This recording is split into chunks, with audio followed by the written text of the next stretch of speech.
Bienvenue au Mouton Noir. La spiritualité, c'est la nature spirituelle de l'âme. C'est la réalité de soi. Et cette réalité n'est pas basée sur la matière, au contraire, mais plutôt sur les pensées de l'esprit. C'est la philosophie de l'esprit. C'est l'étude de la nature de l'esprit. Et quand je parle de l'esprit, je parle de nos perceptions, notre intuition, nos pensées, nos jugements. La spiritualité, c'est un sentiment qu'il existe quelque chose de plus grand que nous. Nous réalisons que nous jouons un rôle important dans le déroulement de la vie et de l'univers. Elle nous guide à explorer l'amour, la compassion, l'altruisme, la vie après la mort, la sagesse et la vérité. L'ouverture du cœur est un aspect essentiel de la spiritualité. La spiritualité, c'est la liberté de nos pensées qui nous pousse à élargir nos connaissances de la vie et de l'univers. C'est de vivre en harmonie avec notre vraie nature. C'est de vivre au moment présent. C'est de ne pas s'inquiéter du futur, ni penser au passé. C'est la paix intérieure. C'est d'être libéré de la peur. La spiritualité n'est pas influencée par la peur, mais plutôt par l'amour. La peur est une illusion que notre ego a créée. La peur nous empêche d'évoluer spirituellement. Notre développement spirituel n'est pas basé sur notre ego qui est le moi. Elle est basée sur le moi intérieur qui est le soi. L'ego nous éloigne de notre humilité, car son but, c'est de créer une bonne image dans la société. Selon les hindous, la spiritualité est basée sur 4 lois. La première, la personne qui arrive est toujours la bonne, qui veut dire chaque personne qui est dans notre vie est là pour une raison, même si que cette personne est toxique. La deuxième, ce qui arrive est la seule chose qui aurait pu arriver, qui veut dire rien n'arrive pour rien.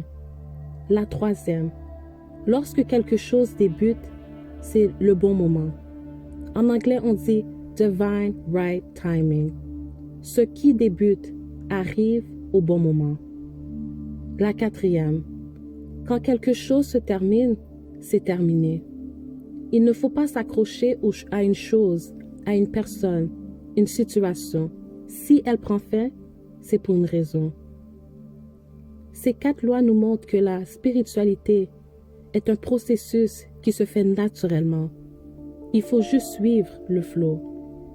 Mais malheureusement, les hauts dirigeants de ce monde utilisent la spiritualité comme outil pour régner, manipuler, contrôler et diviser notre société. À travers une institution sociale en particulier, qui est la religion.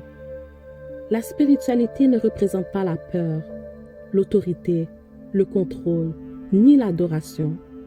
Le développement spirituel nécessite un degré de liberté. C'est la liberté de soi qui nous ramène à notre vraie nature. Il y a une citation qui dit « Nous ne sommes pas des êtres humains ayant une expérience spirituelle.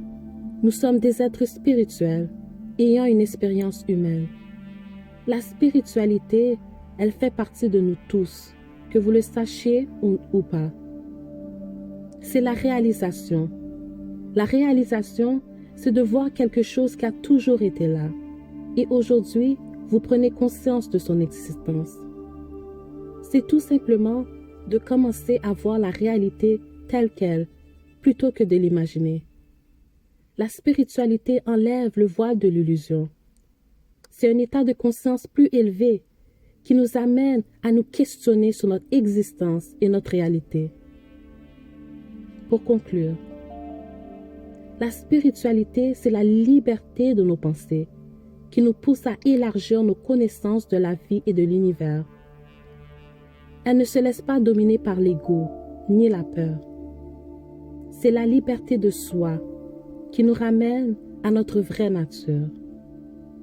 Merci. Namaste.